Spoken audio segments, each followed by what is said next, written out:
Basta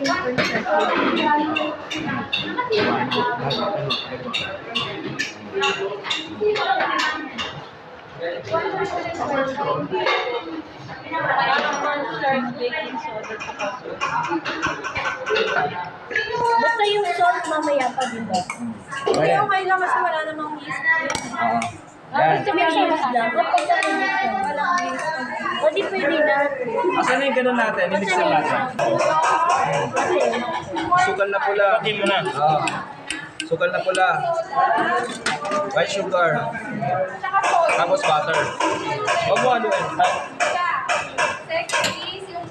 Yung pangahalo mo ito mamaya. Turuan kita kung paano siya gamitin.